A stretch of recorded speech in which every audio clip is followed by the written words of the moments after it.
কে training institute কর্তৃক আয়োজিত এই পানিওয়ালা বাজার শাখার উদ্বোধনী অনুষ্ঠানের সম্মানিত অতিথিবৃন্দ এবং আমার সামনে উপস্থিত প্রিন্ট এবং ইলেকট্রনিক মিডিয়ার সাংবাদিকবৃন্দ এবং এই এলাকার সম্মানিত কৃতি বিভিন্ন পর্যায়ের জনমানুষ এবং ব্যবসায়ীবৃন্দ, আসসালামু আলাইকুম রহমতুল্লাহি ওয়া বারাকাতুহু। একটা কথা আছে যে গ্রন্থগত বিদ্যা আর পরহস্তে ধন, নহে বিদ্যা নহে ধন নহে প্রয়োজন।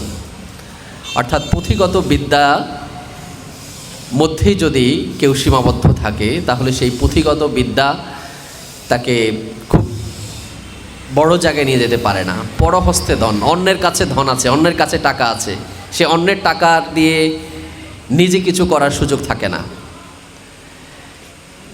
সেভাবে করেই আমরা বর্তমান সময়ে আমাদের প্রজন্মকে যে শিক্ষায় শিক্ষিত করছি, এই শিক্ষা দিয়ে তারা আসলে দেশের জন্য, জাতির জন্য, নিজের জন্য, পরিবারের জন্য, সমাজের জন্য খুব ভালো একটা কিছু তারা নিয়ে আসতে পারে না। খুব কল্যাণকর জায়গায় নিজেদেরকে, পরিবারকে, সমাজকে, রাষ্ট্রকে নিয়ে যেতে পারে না। আপনারা দেখেন চীন, জাপান, সিঙ্গাপুর, মালয়েশিয়া সহ উন্নত রাষ্ট্রগুলি উন্নত হওয়ার পেছনে একটাই কারণ, সেটা হচ্ছে তারা কারিগরি শিক্ষাকে প্রাধান্য দিয়েছে। কিন্তু সে তুলনায় বাংলাদেশে কারিগরি শিক্ষার কার্যক্রম শুরু হলেও সেভাবে করে আমরা সেটিকে প্রাধান্য দিয়ে সরকারি অথবা বেসরকারি উদ্যোগে সেটাকে আরও বেশি এগিয়ে নিয়ে যাওয়ার জন্য সেই প্রচেষ্টা আমাদের মধ্যে নেই। আমরা জনসচেতনতা সৃষ্টি করা, আমরা সেই লক্ষ্যে আমাদের গার্জিয়ানদেরকে বোঝানো, এবং সরকার এই ক্ষেত্রে বিভিন্ন উন্নত দেশে কিন্তু সেখানে ব্যাপক পরিমাণ সাবসিডি দিয়ে থাকে, ভর্তুকি দিয়ে থাকে, এবং বেসরকারি যে প্রতিষ্ঠানগুলি এটি নিয়ে কাজ করে, আমার খুব সম্ভবত সরকার সেই প্রতিষ্ঠানগুলোকেও খুব ভালো একটা সহযোগিতা করছে না, যে কারণে আসলে বাংলাদেশ পিছিয়ে আছে। আমরা বিভিন্ন পর্যায় থেকে, বিভিন্ন অবস্থান থেকে এই কারিগরি শিক্ষার উত্তরোত্তর সমৃদ্ধির জন্য বিভিন্ন অপশন থেকে কাজ শুরু হয়েছে। সেই ধারাবাহিকতায় এনএসকো ট্রেনিং ইনস্টিটিউট বাংলাদেশে কাজ শুরু করেছে, কাজ করে যাচ্ছে। আমাদের নাজবুল ভাই আমার খুবই প্রিয়ভাজন একজন মানুষ, দীর্ঘ 25 বছরেরও বেশি সময় ধরে ভাইয়ের সাথে আমার জানাশোনা, ওঠা বসা, ভাইকে আমি জানি, শুনি, এবং খুবই ভালো মনের একজন মানুষ, খুবই ভালো মানুষ। তিনি এই পানিওয়ালাতে এই ইনস্টিটিউট করার শুধুমাত্র ব্যবসায়িক কোনো উদ্দেশ্যে করেন নাই নিশ্চয়ই।